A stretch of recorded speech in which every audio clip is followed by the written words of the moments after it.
Hey, hello. Balik lagi di channel Spoilermon, dan kali ini kita akan lanjutkan lagi untuk spoileran komik Magic Emperor part 43. Wah, sadap. Tapi jujur, kali ini tuh bener-bener bikin pusing, coy. Menarik banget ceritanya, itu menurut gua menarik banget, kayak nggak ketebak aja gitu alurnya. Dan sebelumnya yang udah diperkirakan bakalan kayak gini tuh ternyata melenceng gitu. Punchline-nya dapat banget, menarik. Tapi aneh nggak percaya diri untuk menyampaikan ini, apakah nanti beneran bisa semenarik yang ada di pikiran gue atau enggak.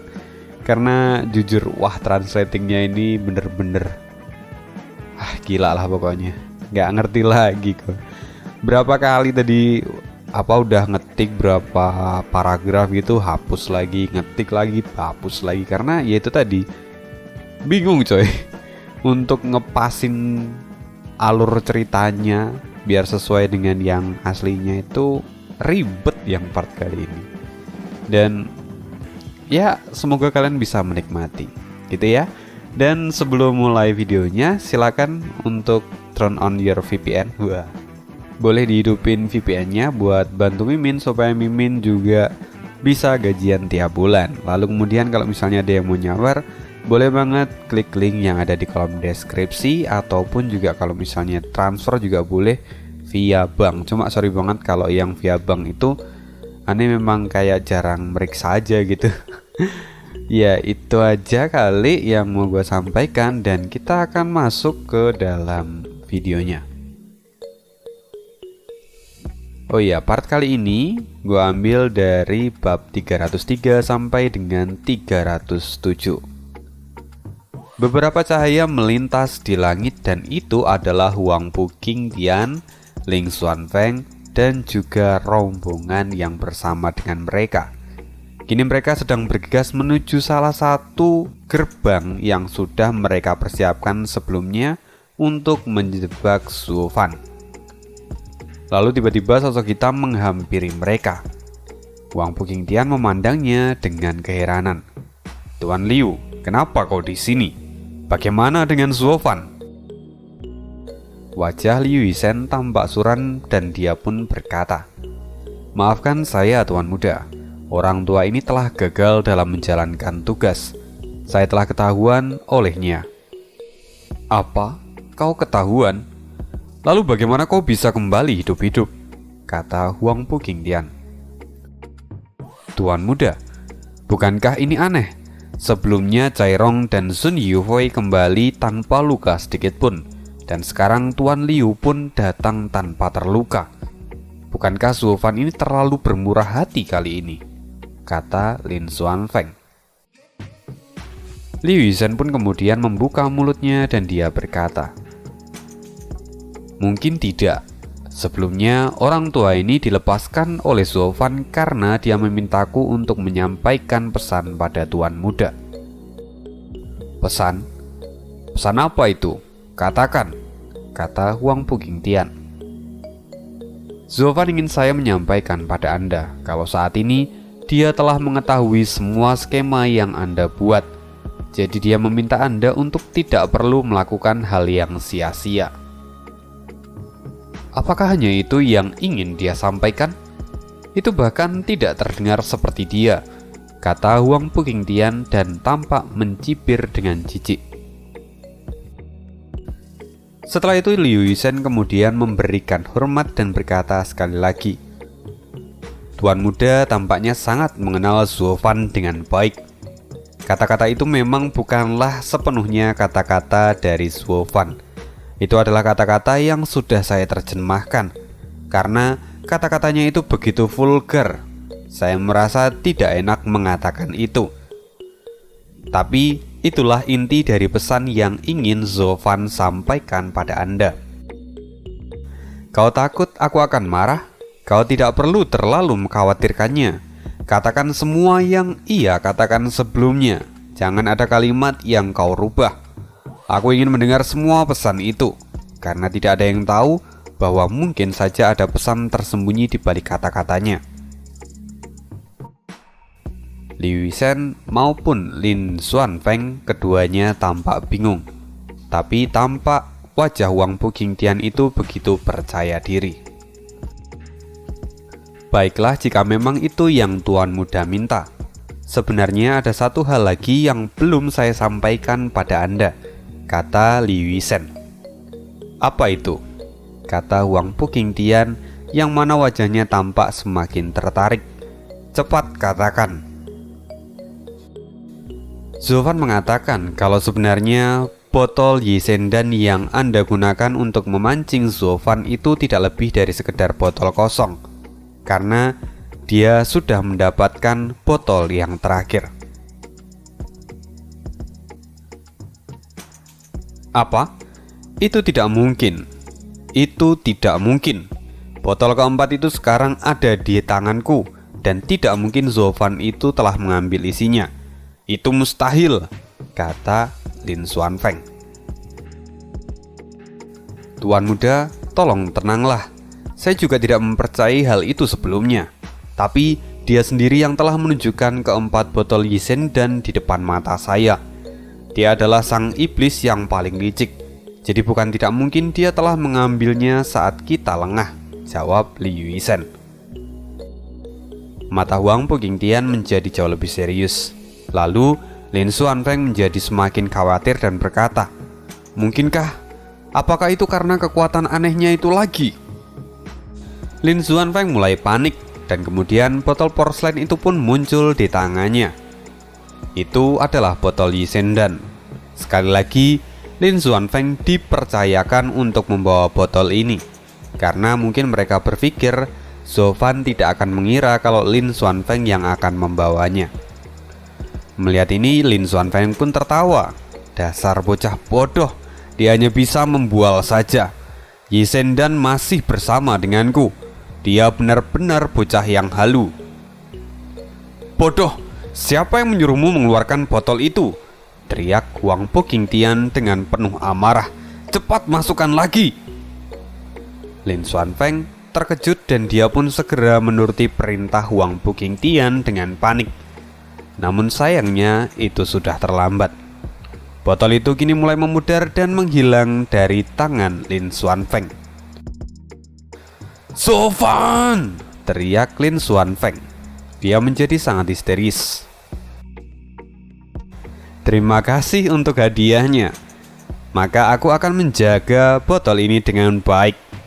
Oh iya, maafkan atas ketidaksopananku yang mengambilnya dengan begitu saja, kata Zofan sambil tertawa. Suaranya menggema di seluruh area itu.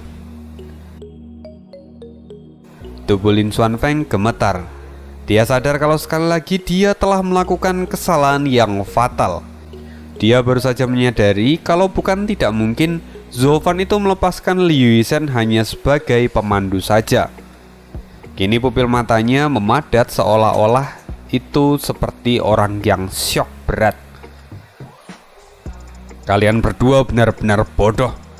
Bagaimana kalian bisa tertipu pada rencana murahan seperti ini? Sebelumnya dia tidak tahu di mana Yisendan itu berada. Tapi karena ulah kalian, kini bahkan dia bisa menyerebut Yisendan itu. Lin Xuanfeng menjadi sangat marah dan kemudian dia pun ikut membentak Liu Yisen. Dasar pengkhianat! Beraninya kau menipu kami dan membawanya kemari. Akan kubunuh kau!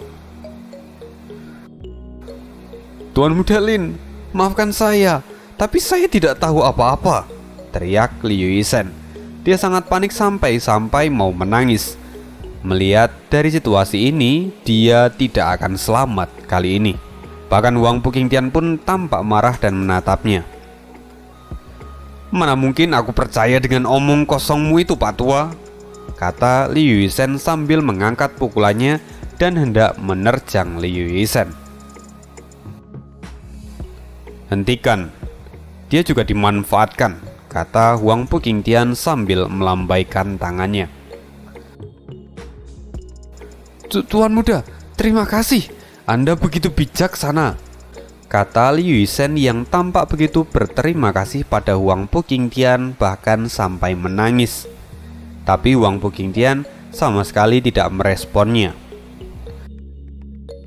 "Zofan, karena kau sudah ada di sini, kenapa kau tidak sekalian menunjukkan dirimu?" kata Wang Pukingtian sambil menatap ke arah depan. "Tuan muda Wang Bu memang luar biasa. Aku benar-benar kagum padamu. Tapi baiklah, aku akan keluar dan melihat wajah kekalahanmu itu," kata Zofan yang kemudian keluar dari semak-semak. Wang Pukingtian saat ini tampak sangat tenang, bahkan dia pun tersenyum. "Zofan, jangan pernah merendahkan musuhmu, atau kau sendirilah yang akan menyesalinya." "Apa yang akan saya sesali, Tuan Muda? Berulang kali aku disambar petir dan diunus pedang, tapi aku masih bisa berdiri di sini," kata Zofan sambil tertawa jahat. "Sayangnya itu tidak akan bertahan lama," kata Wang Pukingtian sambil mengejek. Mendengar ini, Zofan merasa heran, terutama oleh sikap Wang Pukingtian yang begitu tenang ini. Dia merasa bahwa ada sebuah kejanggalan yang kini begitu mengganggu pikirannya. Namun, dia tidak bisa menebak apa itu sebenarnya. Setelah itu Wang Pukingtian pun kemudian berkata, "Jadi Zofan, aku ingin bertanya padamu. Apa botol yang kau gunakan untuk menipu Tuan Liu itu adalah Yisen dan yang kau temukan sebelumnya? Dan saat kau bicara dengan Tuan Liu, kau menunjukkan itu untuk membuatnya percaya akan semua yang telah kau katakan itu. Apa aku benar? Jadi sekarang kau telah mendapatkan 5 Yisen dan itu. Bukankah benar begitu?" kata Wang Pukingtian sambil tersenyum. "Sudah kuduga memang Tuan muda Wang Pu ini tidak sebodoh kebanyakan orang. Kau bahkan bisa mengetahuinya dengan begitu mudahnya. Tapi walaupun itu hanyalah trik sederhana, sekarang aku bisa mendapatkan kelima Yisen dan itu." Kemudian Zofan tertawa. "Kalau begitu Zofan, apa kau masih menyimpan kunci dari gerbang air? Seharusnya saat ini kau sedang membawanya bersamamu. Bukankah begitu?" kata Wang Pukingtian. Tubuh Zofan gemetar hebat. Mendengar kata-kata dari Wang Pukingtian ini, dia seolah terpukul. "Bagaimana bisa kau mengetahuinya?" teriak Zofan. "Itu hanyalah bagian kecil dari skema besar yang telah kami rancang demi untuk dirimu. Sebelumnya aku meminta seseorang untuk menyebarkan kunci gerbang air di sepanjang jalan yang kau lalui saat kalian pergi ke Pantai Darah. Tapi kau sama sekali tidak mengatakannya pada King Chen ataupun yang lainnya. Kau memilih untuk menyembunyikannya sendiri sebagai kartu trufmu. Dengan begitu, aku bisa tahu semua skema yang telah kau susun. Kau berpikir kalau kau sudah tahu semua skemaku? Kau hanyalah mainan yang terus berlari di telapak tangan tuan muda ini. Kau pikir kenapa kau bisa menang berulang kali dengan begitu mudahnya? Jawabannya sederhana, karena itu semua adalah bagian dari rencanaku, kata Wang Pukingtian yang kemudian menatap Zofan dengan penuh cemoohan. Wajah Zofan tiba-tiba berubah menjadi suram. Dia tidak mampu berkata-kata sekarang, seolah mulutnya terkunci rapat. Sayangnya, kau masih terlalu lugu, Zofan. Apa kau tahu, ini semua adalah rencana dari Tuan Leng. Kau benar-benar sudah terjebak pada semua rencana yang telah ia siapkan untukmu. Begitu kau pergi menolong Yun Hai, disitulah sebenarnya kau sudah masuk ke dalam perangkap kami. Kami sudah berada satu langkah jauh di depanmu. Kau sungguh lucu. Kau selalu berpikir kalau semua itu berada di dalam kendalimu, tapi kau bahkan tidak menyadari hal sekecil ini. Dan sekarang Zofan, apa kau sudah siap menghadapi nasibmu dan semua rekan-rekanmu? kata Huang Buqingtian. Pupil mata Zuo Fan menciut. Dia benar-benar tidak percaya akan semua yang telah dikatakan oleh Huang Buqingtian. Kali ini dia benar-benar menjadi panik, dan inilah kali pertama dia mengalami kekalahan sampai titik terendah ini. Ini adalah kali pertama dia benar-benar jatuh setelah dia hidup kembali. Segera Zuo Fan pun berbalik dan meninggalkan tempat itu. Dan ketika melihat ini, Huang Buqingtian tampak begitu puas dan dia tertawa melihat Zuo Fan pergi seperti orang kesetanan. Lin Xuanfeng melihat Zuo Fan menghilang di antara rimbunnya pepohonan. Apa yang sebenarnya terjadi, Tuan Muda? Kenapa dia tampak begitu depresi setelah mendengar semua yang Anda katakan? Huang Buqingtian tersenyum dan kemudian dia berkata, dia sadar kalau dia telah mengantarkan kekasihnya menuju ke neraka. Dia pasti menjadi sangat kacau saat ini. Setelah mengatakan itu, Huang Buqingtian kemudian menoleh ke arah Liu Yisen. Pak Tua Liu, kau sudah melakukan pekerjaanmu dengan sangat baik. Semua berjalan sesuai dengan harapanku. Terima kasih. Tuan Muda, Anda terlalu memuji. Jelas-jelas kalau saya telah melakukan banyak kesalahan dan gagal dalam menjalankan apa ini? Sebelum Liu Yisen menyelesaikan kata-katanya, dia kemudian merasakan cengkraman Huang Buqingtian di bahunya yang kini menjadi semakin erat. Dia pun merasakan rasa sakit di sana. Tidak, Pak Tua. Kau memang tidak seharusnya begitu menonjol. Dan kamu sudah melakukan semua tugasmu dengan baik, kata Huang Buqingtian yang kemudian perlahan menggeser tangannya menuju ke leher Liu Yisen. Kini tangannya mulai terangkat dan Liu Yisen mulai kesakitan. Dia meronta-ronta dan berusaha untuk melepaskan diri. Namun, klek, lehernya patah dan dia pun mati. Lin Xuanfeng sangat terkejut ketika melihat pemandangan ini. Tuan, Anda, kata-katanya penuh dengan ketakutan. Tidak apa-apa. Bagiku orang tua ini memang sudah tidak berguna lagi. Hanya saat kau mau membunuhnya, itu tidak bisa dilakukan karena di sini masih ada Zuo Fan. Dia akan curiga kalau kau langsung membunuhnya begitu saja. Jadi, karena itu aku menghentikanmu. Tapi sekarang sudah tidak ada alasan lagi untuknya tetap hidup. Jadi aku segera membunuhnya, kata Huang Buqingtian sambil tersenyum. Setelah mendengar kata-kata dari Huang Buqingtian, tubuh Lin Xuanfeng perlahan mulai melemas dan dia pun dipenuhi dengan rasa takut. Dia berpikir bahwa Huang Buqingtian itu adalah orang yang begitu kejam. Karena saat dia tidak membutuhkan bawahannya lagi, maka dia tidak ragu untuk membunuhnya. Huang Buqingtian menyadari perasaan dari Lin Xuanfeng, dan kemudian dia pun berkata, kau tidak perlu khawatir. Meski kau itu cacat, di masa depan kau masih akan tetap menjadi patriark dari Merrywoods. Selama kamu terus mengikutiku, maka aku pun tidak akan melakukan apapun padamu.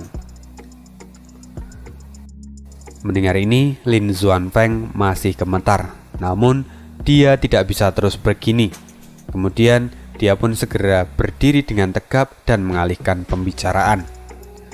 Tuan, jika Anda bisa membawa Liu Yisen, kenapa Anda tidak membawa para tetua kemari? Jika ada mereka, maka mereka pasti dapat menghabisi Zuo Fan dalam waktu yang singkat. Idiot! Apa kau lupa dengan keberadaan Menteri Dugu? Dia terus mengawasi keberadaan para tetua sampai dengan saat ini. Dan jika mereka ikut campur, maka Menteri Dugu pun tidak akan tinggal diam. Ini berbeda dengan Liu Yisen yang bahkan bisa dikategorikan sebagai hewan peliharaan. Aku bisa memasukkan dia ke dalam cincin dan tidak akan terlalu dianggap serius oleh Menteri Dugu.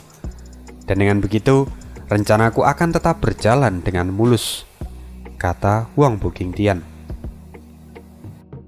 Mendengar ini, Lin Xuanfeng hanya bisa memuji Huang Buqingtian. Tampaknya bahwa Huang Buqingtian itu telah mempertimbangkan semuanya secara menyeluruh, bahkan sampai ke detail-detail yang terkecil. Lalu setelah itu, kemudian Huang Buqingtian berkata, "Sekarang ayo pergi ke gerbang formasi bumi." "Kenapa kita harus ke sana, Tuan? Bukankah Zuofan saat ini telah pergi menuju gerbang formasi air? Lalu untuk apa kita ke sana?" Huang Buqingtian kemudian tersenyum lalu berkata, "Kau sungguh bodoh. Tidak perlu banyak bertanya lagi. Sekarang kita akan pergi ke sana dan kau akan melihat bahwa Zuofan yang dikenal sebagai Raja Iblis akan jatuh dalam jebakan Sang Kaisar Naga yang sejati. Aku akan melihat dia jatuh ke jurang yang terdalam dan melihat semua keputusasaan dan ketidakberdayaannya. Penyesalan dari sebuah kehilangan yang sungguh merupakan hal yang mengerikan." Tawa jahat Huang Buqingtian terdengar memenuhi seluruh area itu, dan mereka pun kemudian pergi menuju ke gerbang formasi bumi.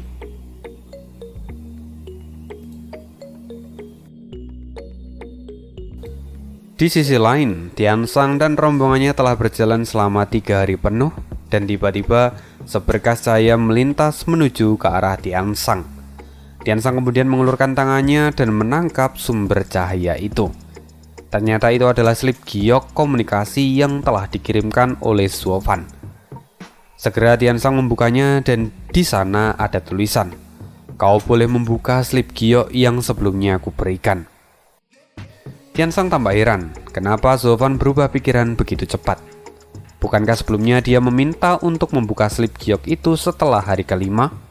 Tapi kenapa ini baru beberapa hari dan Zuofan sudah meminta untuk membukanya? Setelah berpikir beberapa saat, Tiansang pun kemudian segera mengikutinya. Dia kemudian membuka slip giok itu dan di sana bertuliskan, "Berbeloklah ke arah gerbang formasi air dan susul yang lainnya."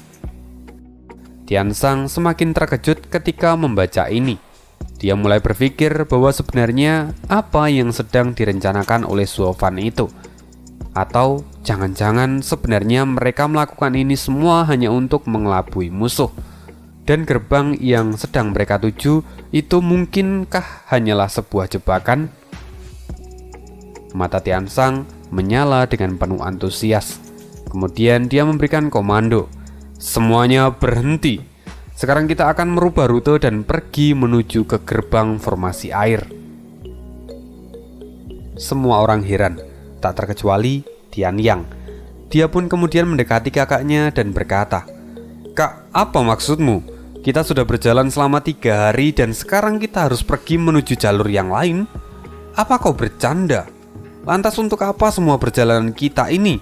Bukankah ini akan sia-sia?" Aku pun tidak tahu kenapa dan apa alasannya. Namun ini adalah perintah dari saudara Zuo. Jadi kita harus bergerak mengikutinya, jawab Tiansang. "Kakak, sejak kapan kau menjadi begitu penurut pada Zuofan? Bagaimana bisa dengan begitu saja kau menerima semua yang ia katakan?" kata Tian Yang menjadi semakin kesal. "Setelah sekian lama kita bersama dengannya, bagaimana mungkin aku bisa meragukannya? Dia tidak pernah salah dan kita kemari juga karenanya. Jadi bagaimana aku bisa meragukannya kali ini?" jawab Tiansang dengan penuh keyakinan. Ning Er pun tampak kesal dan kemudian dia memukul Tian Yang. "Kak Tian Yang, kenapa kamu begitu meragukan Kak Zuofan sekarang? Bukankah dia selalu berdiri di depan dan menyelamatkan kita? Dia tidak pernah salah." Tian Yang tampak cemberut. Dia kemudian mencibir, "Ning Er, apa kau melupakan kejadian di Gunung 10.000 Binatang Iblis? Di sana jelas-jelas Zuofan telah diperdaya oleh Yao Guiqi dari lembah neraka." Ning Er pun menjadi cemberut. "Kau memang benar, tapi sekarang bahkan tetua ketujuh itu telah mati di tangan Kak Zuofan. Jadi bukankah Kak Zuofan adalah yang terpandai di sini sekarang?" Tian Yang semakin cemberut. Dia benar-benar merasa kesal pada kakaknya ataupun Ning Er yang selalu membela Suovan. Namun, dia kini tidak bisa melakukan apapun. Mereka semua kemudian pergi menuju ke gerbang formasi air. Di sisi lain, Cucu dan Long Xingyun juga mendapatkan pesan dari Suovan. Dan setelah beberapa waktu, akhirnya ketiga kelompok ini pun bertemu di suatu titik. Namun sayang sekali, tidak ada satupun dari mereka yang memiliki firasat buruk untuk hal ini. Dan tidak ada yang sadar kalau saat ini mereka telah ditunggu oleh lebih dari 10.000 pasukan di dekat gerbang formasi air. Saat ini di dekat gerbang terlihat Yaoyusan yang tampak mengeluarkan batu giok dan kemudian dia pun menghela nafas. Tak kusangka Tuan Muda akan meminta kita untuk merubah penyergapan kita kali ini. Bahkan setelah kita melakukan 1 hari perjalanan penuh. Apa sebenarnya yang Tuan Muda rencanakan? Kenapa kita justru terfokus di satu tempat seperti ini?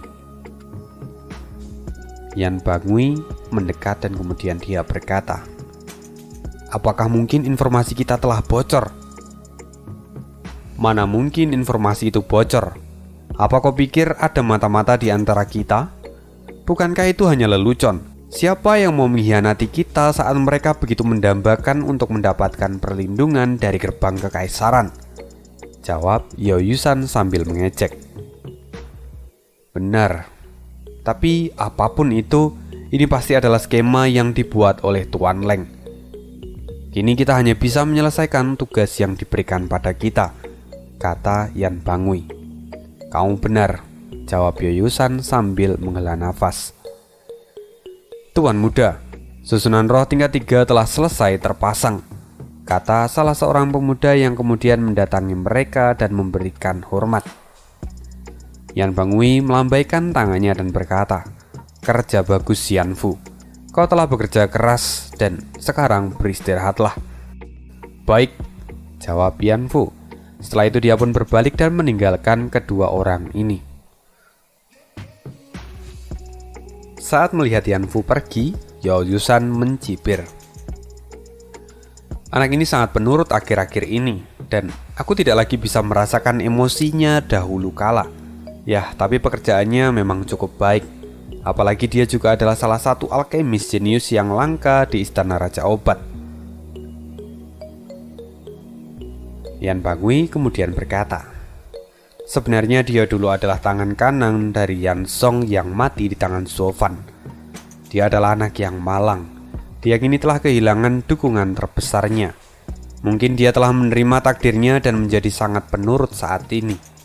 Meski dia dulu itu begitu sombong saat bersama dengan gurunya." "Apakah dia dulu juga memandang rendah dirimu?" goda Yaoyusan. Dan setelah itu mereka berdua pun beradu mulut dan saling mengejek satu sama lain. Dari kejauhan, Yanfu mendengar ejekan mereka berdua. Tampak kini mata Yanfu memancarkan sinar yang dingin.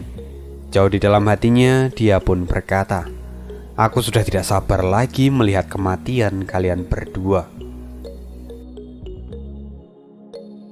Kita akan berpindah. Di sisi lain, Suovan tampak sangat cemas dan bergegas menuju gerbang formasi air. Dia tahu kalau dia mengirimkan slip giok sekarang itu sudah terlambat dan tidak akan sampai tepat waktu.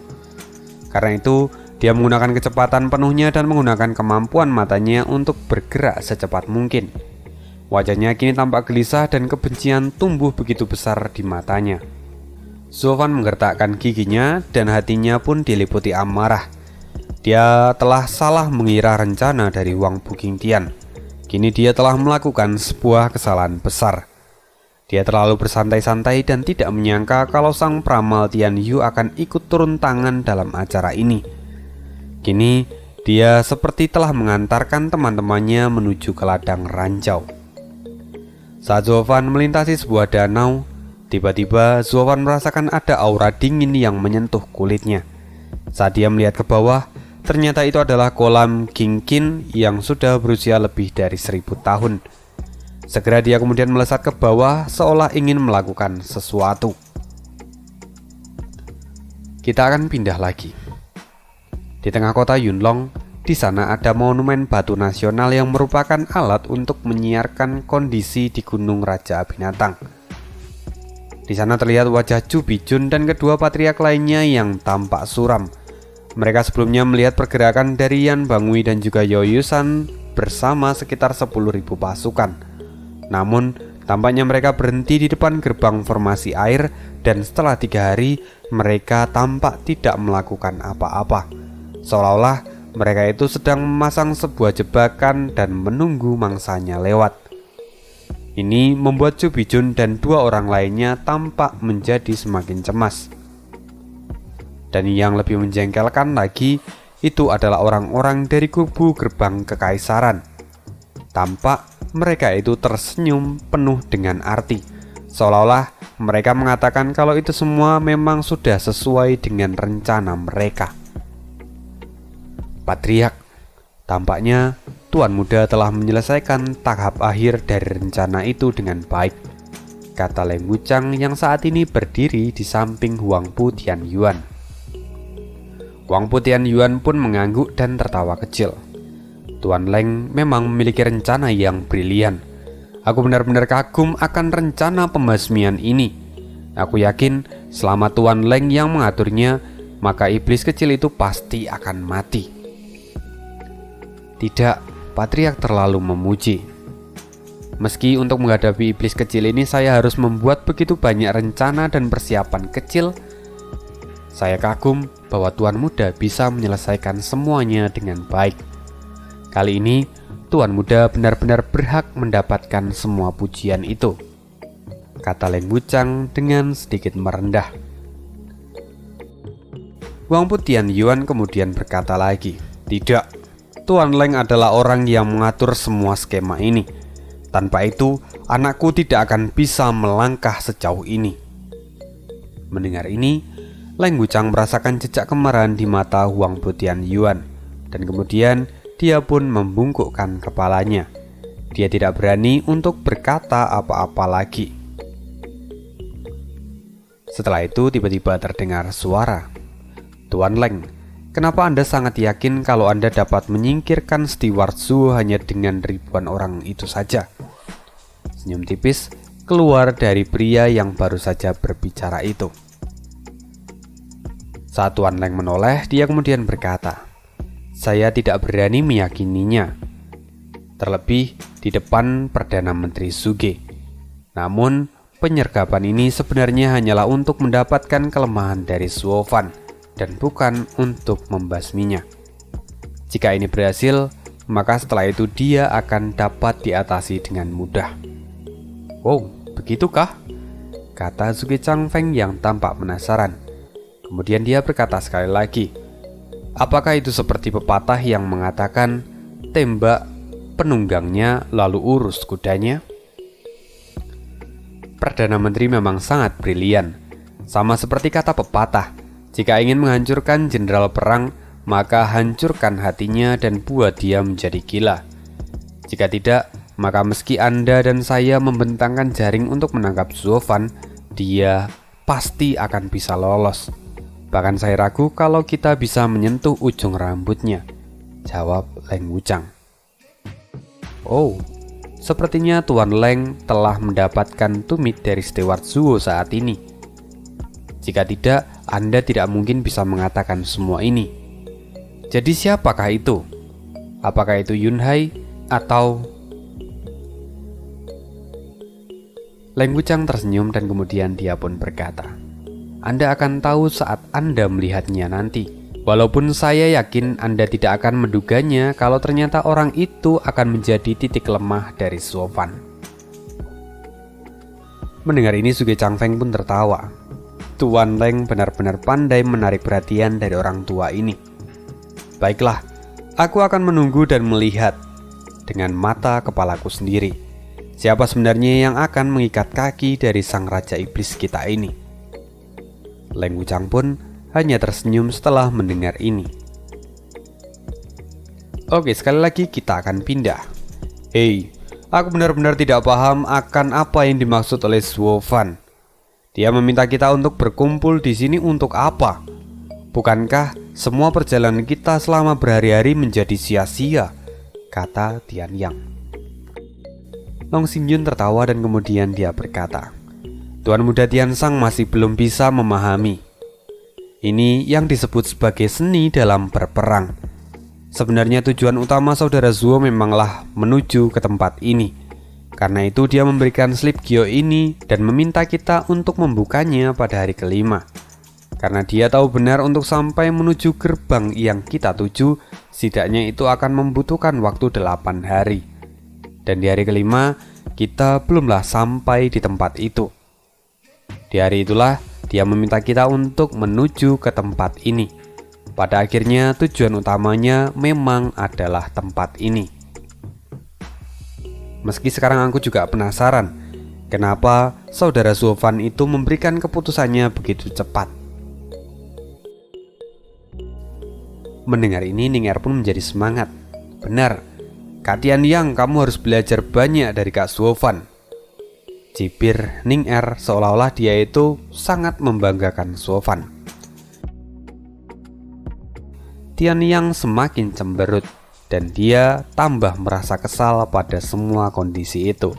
Seolah-olah dia itu memendam rasa iri pada Suofan karena Ning Er terlalu peduli padanya. Setelah itu tiba-tiba sebuah teriakan terdengar. Kita sudah sampai. Di depan adalah gerbang formasi air. Tidak salah lagi, kita telah sampai, teriak Long Kui. Semua orang pun tampak bersemangat dan mulai berlari ke depan. Ini benar-benar gerbang formasi air. Sepertinya pengaturan saudara Zuo itu sangatlah baik, kata Long Xingyun dengan wajah cerah. Tian Yang kemudian sekali lagi mencemooh. Kenapa kalian begitu senang? Kita bahkan tidak memiliki kunci untuk gerbang ini. Saudaraku, apakah kamu memang sebodoh ini? Jika saudara Zuo meminta kita untuk pergi kemari, itu artinya dia pasti memiliki kunci untuk gerbang ini. Bagaimana bisa kau tidak memahami hal sekecil ini? Jawab Long Xingyun dengan sedikit merasa kesal karena dari tadi itu Tian Yang terus-terusan rewel seperti anak kecil. Ada apa sebenarnya denganmu, Kak Tian Yang? Sepertinya kau bertambah bodoh akhir-akhir ini. Bagaimana mungkin saudara Zuofan meminta kita kemari tanpa sebuah alasan, kata Ning Er sambil mengejeknya. Tian Yang kini semakin terkejut setelah melihat wanita yang begitu ia kagumi bisa berkata sekasar ini. Dia pun mulai panik karena berpikir bahwa mungkin saja Ning Er ini telah berubah dan membencinya. Kini semua orang tampak bahagia di sana. Bahkan mereka sampai tidak menyadari kalau saat ini mereka telah menginjak pintu masuk ke jebakan yang telah disiapkan oleh Yao Yusan serta yang lainnya. Dari kejauhan, Chu Bijun tampak semakin khawatir saat melihat mereka. Tubuhnya mulai gemetar dan dia pun berteriak supaya mereka tidak memasuki area itu. Namun itu sia-sia. Mereka saat ini terpisah oleh jarak yang sangat jauh dan mereka pun tidak akan bisa mendengar teriakan dari Chu Bijun. Kini Leng Wuchang dan Huang Pu Tianyuan tampak semakin bersemangat, seolah-olah mereka saat ini menyemangati anak-anak itu supaya melangkah lebih jauh lagi. Kini di sekitar gerbang formasi air itu, Yao Yusan dan Yan Bangui tampak bersembunyi. Dari tempat-tempat itu, mereka mengamati Long Xingyun dan yang lainnya perlahan mulai melangkah masuk. Lakukan sekarang, komando Yao Yusan tepat setelah mereka memasuki tempat formasi yang telah disiapkan di sana. Segera gelombang energi menyebar dan tempat itu pun segera diselubungi oleh sebuah arai tingkat 3. Segera gelombang energi menyebar dan tempat itu pun diselubungi oleh formasi tingkat 3. Lalu setelah formasi itu terbentuk sempurna, sosok Yao Yusan dan Yan Bagui pun keluar dari sana. Long Xingyun tampak terkejut. Sial, ini adalah formasi yang hanya bisa dilakukan oleh 36 orang bersamaan. Bahkan persiapannya membutuhkan waktu yang lama.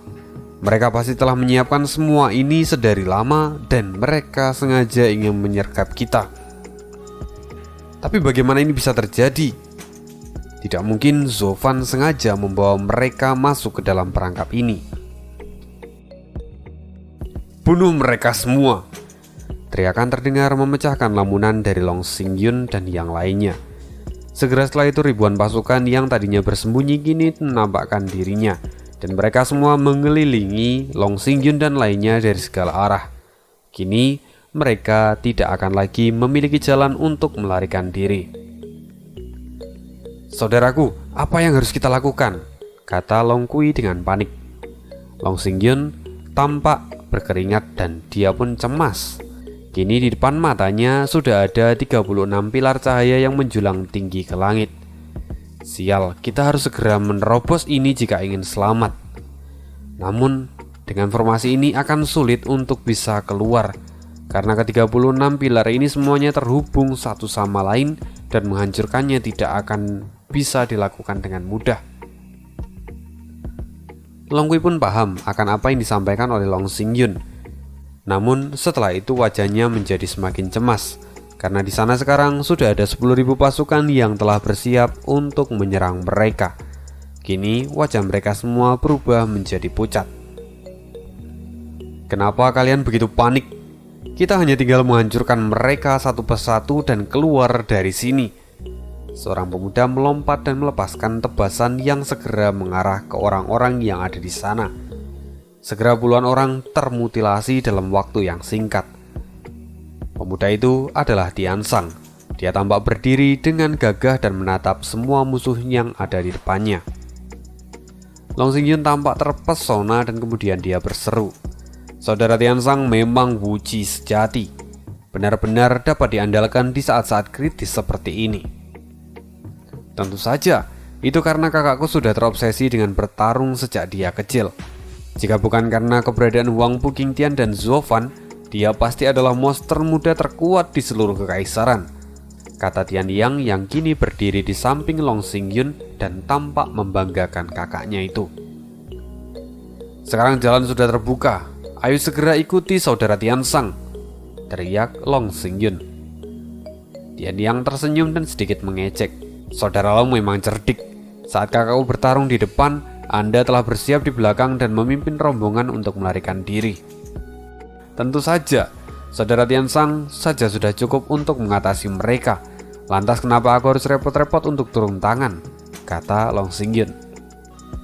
Lagi pula, dia adalah orang yang tidak suka pertarungannya diganggu oleh orang lain, tambah Long Xingyun. Dan Tian Yang pun mengangguk lalu mengikutinya. Setelah itu Tiansang terus maju dan membantai orang-orang yang ada di depannya, sedangkan Long Xingyun dan lainnya mengikuti dari belakang. "Tiansang, kau jangan terlalu sombong. Aku akan menjadi lawanmu." Teriakan yang keras terdengar dan sosok hitam segera melesat ke arah Tiansang. Tiansang melihat sumber suara itu dan dia pun tertawa. "Yan Bangui, tak kusangka kau akan datang secepat ini. Majulah, aku mulai bosan membunuh serangga-serangga itu. Aku ingin beradu kekuatan denganmu." Yan Bangui pun tidak tampak ragu sedikit pun, hingga saat Tiansang melepaskan tebasan pedangnya. Segera Yan Bangui menghindarinya, tapi sayangnya serangan itu mengenai pundaknya dan dia pun terluka karena goresan serangan Tiansang barusan itu. Darah segar mengalir dari pundaknya. Serangan itu masih belum berhenti. Setelah mengenai pundak Yan Bangui, tebasan itu kemudian menabrak penghalang dengan begitu keras, yang mana kemudian ini mengakibatkan sosok yang ada di dalam pilar cahaya itu memuntahkan seteguk darah. Yan Bangui terkejut. Dia tidak menyangka kalau serangan dari Tiansang itu akan sekuat ini, dan bahkan itu hampir merusak formasi yang telah mereka persiapkan ini. Yan Bangui tidak lagi berani untuk sombong. Dia harus segera mengurus Tiansang dan menyelesaikan tugasnya. Yan Bangui pun segera melambaikan tangannya dan kabut hijau beracun pun menyebar dari tangannya itu. Melihat ini, Tiansang sigap menutup hidungnya dan mundur beberapa langkah untuk menghindar.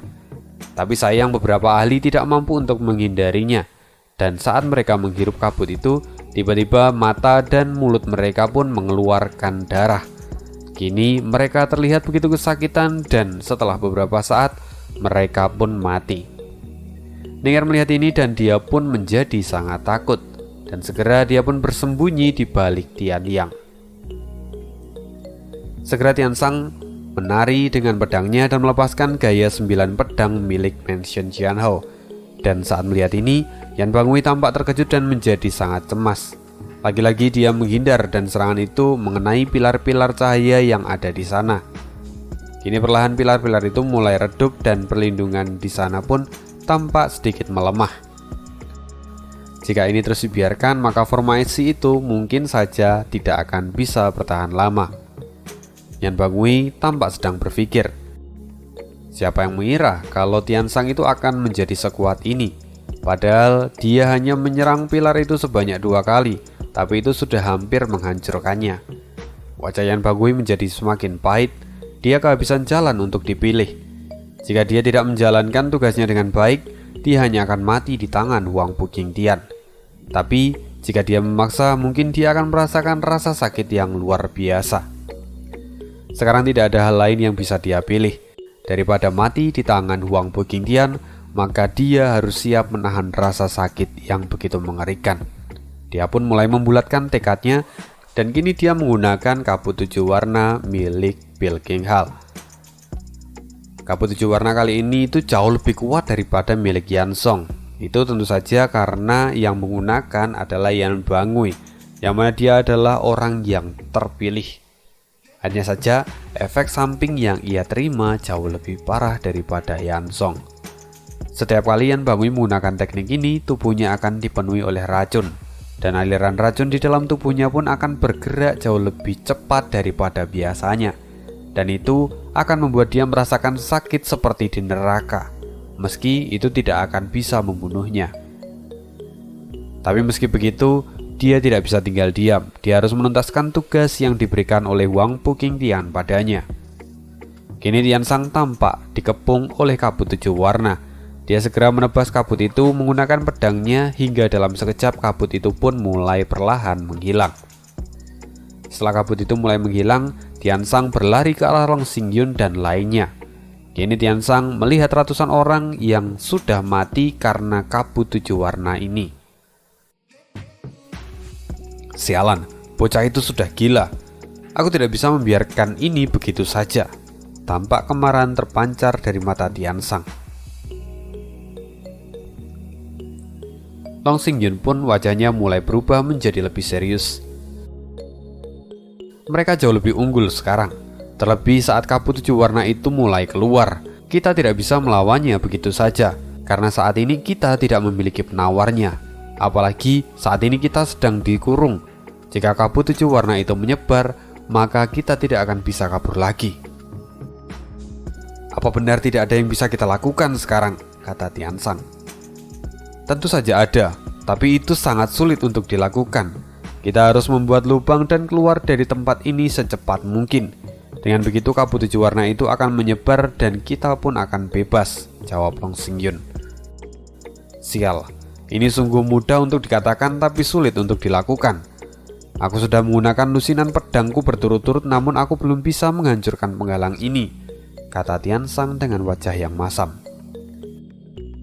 Saat ini di kota Yunlong, tampak sekali gerbang kekaisaran dan keluarga-keluarga yang menjadi aliansinya tertawa puas melihat kemenangan mereka ini. Mereka sangat bangga pada generasi penerus mereka saat ini karena berhasil menjebak generasi-generasi lawan mereka. Kini di luar formasi itu, di sana terlihat Cucu, Yun Hai dan rombongan lainnya. Tampaknya sebelum formasi itu diaktifkan dan benar-benar tertutup, Cucu dan yang lainnya masih berada di luar jangkauan formasi itu. Jadi mereka pun belum masuk di dalamnya. Cucu tampak cemas, dia kemudian berkata, bagaimana bisa mereka menyiapkan formasi tingkat 3 sekuat ini? Apakah ini adalah sebuah jebakan? Yunai sendiri mengangguk, dia kemudian berkata, benar, ini pasti adalah sebuah jebakan. Sepertinya seseorang telah menyiapkan semua ini sejak lama. Tapi, Siapa itu? Mana mungkin Zuofan sengaja mengirim kita kemari untuk masuk ke dalam jebakan ini? Jawab Cucu dengan ekspresi yang tidak percaya. Saya juga tidak tahu, tapi Kak Zuofan itu tidak pernah melakukan kesalahan sefatal ini. Jadi mungkin itu... tidak, lupakan. Yang terpenting sekarang bukanlah hal itu. Kita harus segera menghancurkan formasi ini dan sisanya kita bisa bahas nanti, kata Yunhai dengan penuh ketegasan. Kamu benar. Sekarang semuanya ikuti aku, teriak Cucu. Segera semua orang bergerak dan mengikuti Cucu lalu berusaha untuk menghancurkan formasi itu. Ledakan terjadi di mana-mana. Namun serangan itu masih belum cukup. Saat mereka menyerang sebuah pilar, maka damage-nya akan terbagi ke pilar-pilar yang lainnya. Jadi ini akan menjadi cukup sulit untuk ditembus. Di sisi lain, Long Xingyun tampak kacau. Dia mundur perlahan-lahan untuk menghindari kabut 7 warna itu. Bahkan dia meminta orang-orang yang terafiliasi dengan keluarganya untuk menjadi benteng hidup. Naas, mereka yang berdiri di depan dan terkena kabut ini akan langsung mati dan meninggalkan darah berceceran. Bahkan tulang mereka pun akan hancur seketika. Melihat hal ini, Ning Er tampak menangis dan menjadi sangat sedih. Dia tidak bisa menerima kenapa orang-orang itu harus berkorban dan mati demi mereka. Kini mata Long Xingyun menjadi semakin gelap. Dia memandang lusinan orang yang ada di sekitarnya dan dia pun berteriak, "Sial, apa yang harus kulakukan di tempat ini? Kenapa aku harus mati di sini? Meski sudah banyak orang yang berkorban, tapi tetap saja tidak ada tempat lagi untuk berlindung. Sialan!" Semua orang pun tampak sedih ketika mendengar teriakan dari Long Xingyun. Tiba-tiba, sebuah ledakan terjadi. Formasi yang mengkang mereka pun tampak sedikit goyah dan memudar. Dan Long Xingyun pun tahu bahwa di sana ada seseorang yang tengah mencoba untuk menghancurkan formasi ini. "Seseorang sedang berusaha menghancurkan formasi ini," kata Long Xingyun. "Benar, tapi meski formasi ini bisa hancur, itu tidak akan tepat waktu," kata Tian Sang.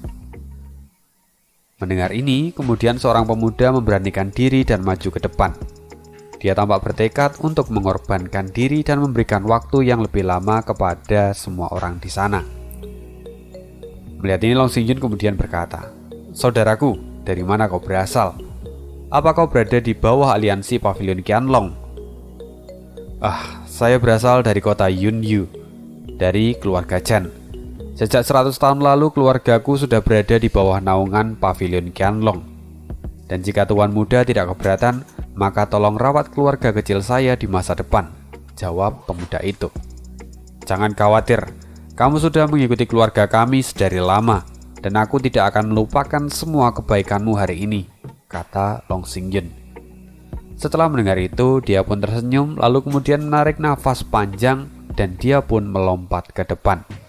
Segera setelah tubuhnya menyentuh kabut 7 warna itu pun, dia mencair dan darah mengalir di sana.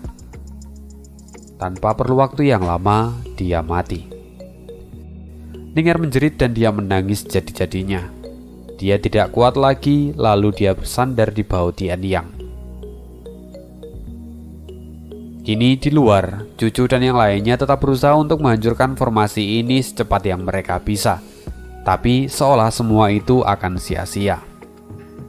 Patriark Xie dan Patriark Long Yifei tampak sangat khawatir pada keadaan anak-anak mereka.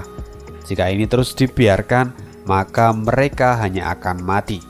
Tapi mereka pun tidak bisa melakukan apapun, karena setelah mereka melangkahkan kaki ke turnamen 100 aliran, mereka harus siap hidup dan mati. Jadi ini pun tidak bisa dihindari. Sedangkan di sisi lain, Dugu Santian saat ini tampak berdiri. Dia mengamati kejadian ini dengan seksama. Sesungguhnya saat ini dia ingin melihat keahlian dari putra kelimanya. Yang mana kemudian Dugulin pun berkata, "Menteri, itu adalah formasi 36 surgawi. Bukankah itu?" "Kamu tidak perlu menjelaskannya," potong Santian. "Kini kita hanya harus melihat ini. Apakah Yunhai bisa memecahkannya atau tidak?" Keempat macan Tianyu pun memiliki keyakinan pada Yunhai dan menganggukkan kepala mereka. Mereka yakin bahwa adik kecilnya itu pasti akan bisa melalui tes ini. Yunhai saat ini tidak ikut membabi buta dan mencoba untuk menghancurkan formasi itu.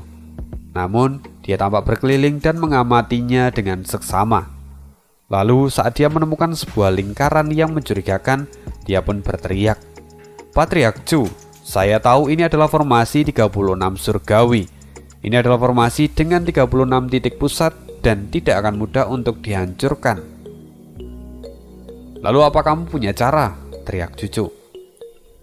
Yunhai pun menjawab, "Ya, 2 tahun lalu saya telah mempelajari formasi ini dengan ayah angkat saya. Jadi saya tahu cara untuk menyelesaikannya. Kalau boleh, tolong berikan komando ini pada saya kali ini," jawab Yunhai dengan ekspresi serius.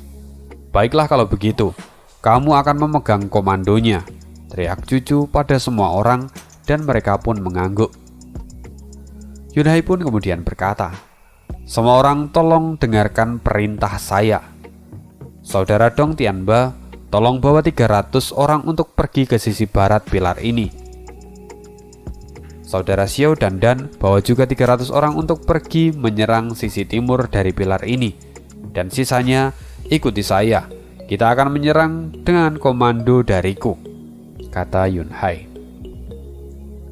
Segera mereka pun terbagi menjadi 3 tim dan mulai mengambil posisi.